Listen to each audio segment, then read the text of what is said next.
Air France, she says, no other airline. My body must fly to Paris via Air France. Air France, I write as quickly as I can. And they must first go to City Hall to verify the Bernot family name. Her voice warbles through the oxygen mask, direct and dignified, if a bit staccato from her breathlessness. The anesthesiologist is hovering over Adrienne Bernot with the endotracheal tube and ventilator.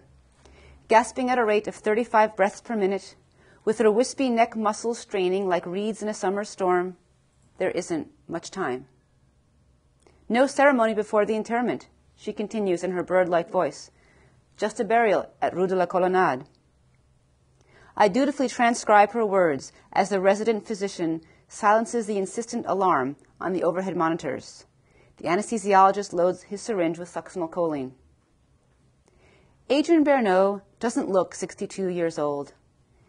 She has that mythical, ageless beauty that French women seem to possess, her innate charm deceptively triumphant over her stage 3B lung cancer. Please give my paintings to Pierre Montagnier, she says, adjusting the headband that holds her reddish-black hair in place, and my linens to my neighbor, Sarah Pelnick, if she would like them. And you, she says, looking over her oxygen mask at the intern, who is drawing yet another tube of blood. It is time for you to start paying me for all that blood I'm giving you. The anesthesiologist draws up 10 cc's of fentanyl. With no way to be unobtrusive in this crowded and cramped room, the medical student shrinks himself further inside his white lab coat. I read aloud the words I have transcribed, and she is satisfied. With delicate long-nailed fingers from which many an elegant cigarette has dangled, she signs her name in trembling letters. I add mine as the attending physician directly below. The clerk from accounts payable stamps her notary in brusque black ink next to our signatures. She looks directly at me. 7 days, she says, swallowing air in quick bites. Une semaine. 7 days of intubation and treatment is all Adrienne Bernot wants. If I do not get better, she puffs, take it out. 7 days to figure out whether the spidery latticework that has progressed so rapidly on her chest X-ray is an infection or if it is a suffocating return of her cancer. In 7 days, we could have a reasonable chance of getting an infection under control. But if the biopsy confirms cancer, the 7th day will likely be her last. We stand in a silent semicircle around her bed, and she glances at each of us. What are you all so nervous about, mes amis? We go forward, no? The anesthesiologist flexes the laryngoscope in the air to check that it is functioning properly, and it snaps open with a decisive metallic click. I hold her hand and ask if she has any further questions. She shakes her head no. On rounds last week, I had distributed an article from a medical journal entitled The Good Death. It talked about how terminally ill patients express a consistent desire to give back to society, and so I take a deep breath. We train young doctors, I say, nodding to the medical student, resident, and intern, gathered around the bedside in their crisp white coats, their pockets bulging with medical paraphernalia. Is there anything you would like to share with us that would help us all become better doctors? She looks around the room, her finely honed cheeks puffing inside the mask. No, I have no complaints. You've all been my guardian angels. Heavy swallows and 4 gazes plummet to the ground. Is there anything else we can get you, I ask?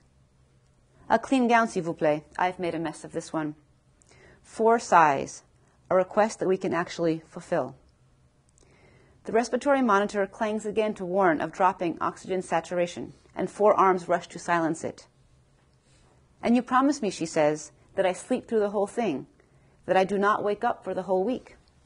I nod, hoping that her low blood pressure won't preclude the use of strong sedatives. The anesthesiologist raises his eyes to the overhead monitor and then looks to me, parallel lines of wrinkles tensing on his forehead. 3 loaded syringes are curled in one hand, and the plastic endotracheal tube is clasped in the other. Are you ready? I ask, still holding her hand. Oui, she says. Her eyes dart over the edge of the mask, locking us in a tight, airless circle. See you later, I say, in a breezy tone that I might use with a friend parting ways on the street, and then silently demand to God that we'd better uncover garden variety microorganisms in her lungs and not malignant cells. We'll see you at the other end, I add, hoping that I am not lying. I nod to the anesthesiologist as he discharges the first syringe. Adrienne Bernot's sculpted lips with her carefully applied lipstick soften as the sedative whispers through her veins. Then her fingers suddenly tighten around mine in a vice-like grip, her nails digging into my palm. I know that it's just the depolarizing effects of the succinylcholine on her muscles, but it feels like a panicked plea for life, and I want to shout, "No, don't do it." I want to grab the endotracheal tube from the anesthesiologist's hand to block what may be the beginning of the end. I want to lay my body across hers and protest the silencing of her words. I want to keep her voice with us in this moment, in this room, in this world. But I know that it can't hold out. Her flailing respiratory muscles and besotted lungs can no longer support this voice that is so much the embodiment of Adrienne Bernot. It will disappear with or without our mechanical intervention. 7 days on the machine is our only chance. The anesthesiologist lowers the head of the bed and slides the tube down her throat. Her lipstick is smeared in the process. The machine takes over, and all at once, Adrienne Bernot's body is limp and sallow, like every other body lying in wait in the ICU. One by one, I unlock her tensed fingers from mine. The blunt silence is punctuated only by the heaving of the ventilator. 4 pairs of eyes catch each other and then shudder away in disparate directions. There is a sudden, icy awareness that we might be the possessors of Adrienne Bernot's final words.